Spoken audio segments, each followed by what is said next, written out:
Okay, 2.7, it's called literal equations. Sometimes there are equations that have more than one variable. So in this case, there's an m and an n. And you can't solve for those.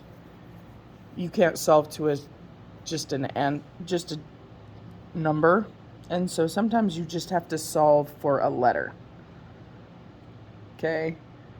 And then just put everything else on the other side. So that's exactly what we need to do. So for instance, let's look at this one. We want m to stay there. Okay, so we need to get everything else over here. So the first thing we're going to move is the 3n. And I'm just going to put it right there, because we can't combine it with the 8 because the 8 doesn't have an n. So we have 4m equals 3n plus 8. But honestly, you could put the plus 3n on the end. It doesn't matter. And then we're going to divide both sides by 4.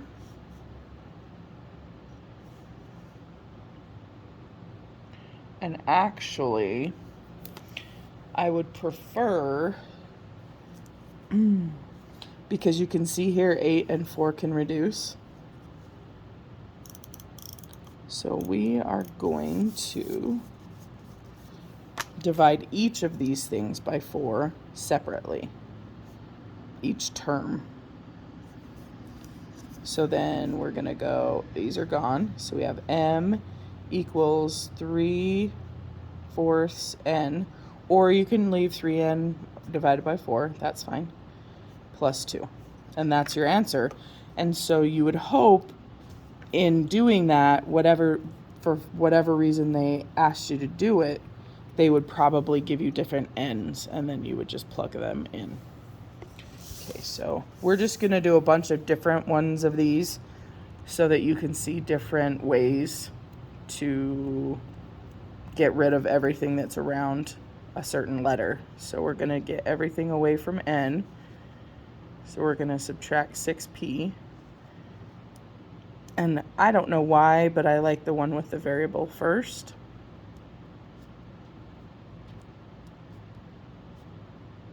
And of course, that's not necessary.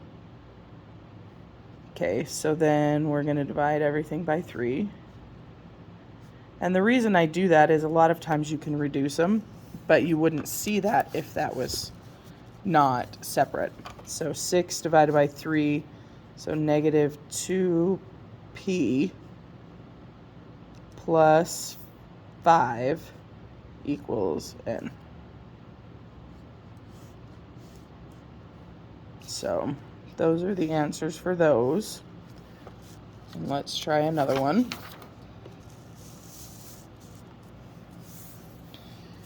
All right, so we're solving for the k. So then we're just going to undo the divide by 5. So we're going to multiply both sides by 5.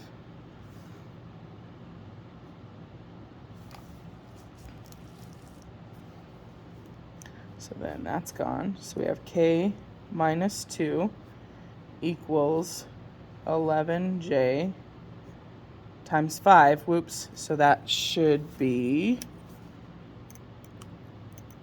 55j. And then we're just going to add 2 and add 2. So k equals 55j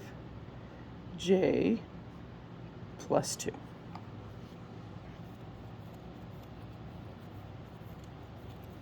Okay. So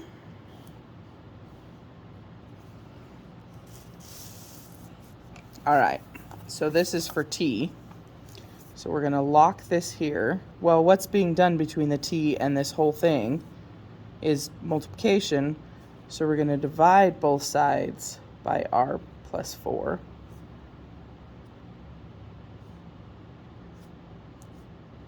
So then that's gone here. We also need to divide it by this side. So this one's going to look a little funky, but it is what it is. So 28 over r plus 4 equals t. And I would just leave it at that point.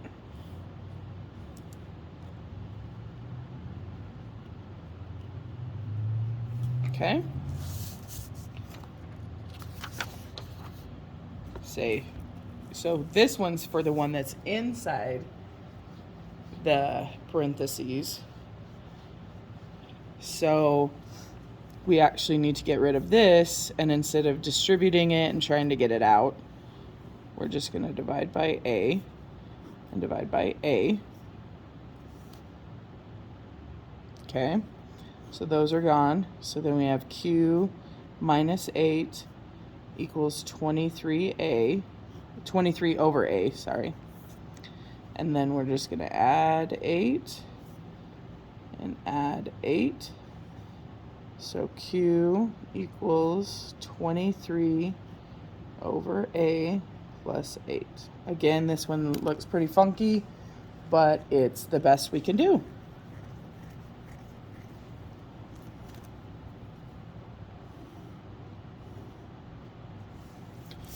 Okay, sometimes we have to be creative. So we've got x's, but we need them by themselves. So we need the x's on the same side. Wow. Okay, so this one is a little bit more difficult, but it's totally possible. The whole deal is if we're going to solve for x, we need the x's to be on the same side.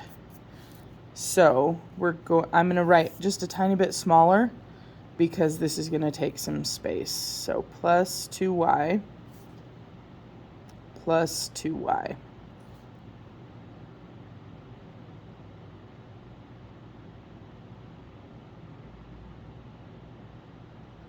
And then at the same time, well, not at the same time. Okay, so 3x equals xz plus 5 plus 2y. And then we need this one to move over here. So we're going to, I'm going to switch colors. Ouch. So we're going to subtract xz and subtract xz, because again we want those x's to be on the same side.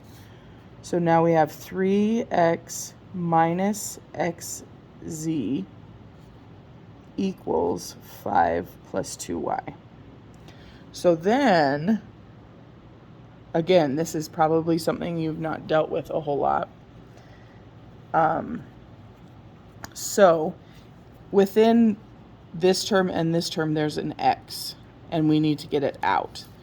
So we can actually pull it out front, and then what's left in this term is a 3, the x that we already pulled out, and then this x we also pulled out, so it's 3 minus z equals 5 plus 2y. Okay, so now we're able to get the x all by itself because now we can get rid of this. So we're going to divide both sides by 3 minus z.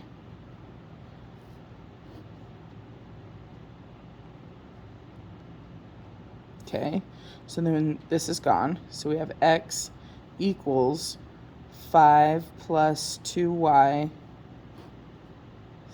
over 3 minus z. And yes, it looks super funky, and truly at this point there's nothing to do with it, but that's how we would do it. So that would be the answer. All right, so I want you to try one.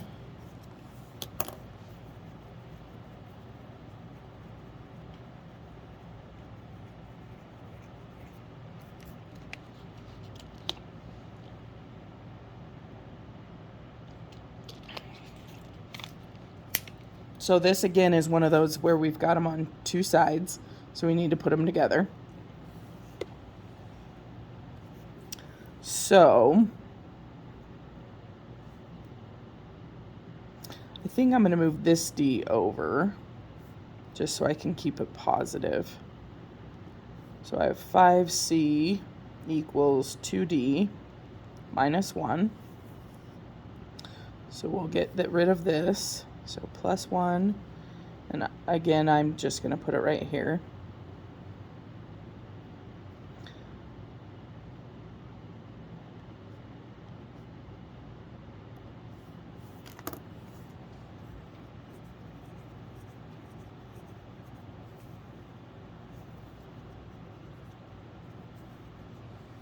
Okay, so then we're going to divide both sides by 2. And since neither of these things can get reduced by the 2, we'll just leave it as one big term.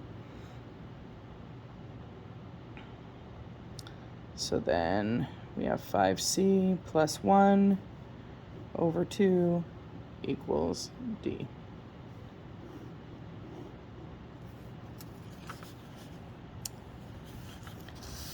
Okay, so then the assignment is page 124, 1 to 5 all, and 8 to 14 evens.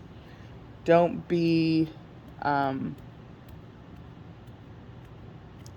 think that it's a short assignment. There's a reason I gave you less.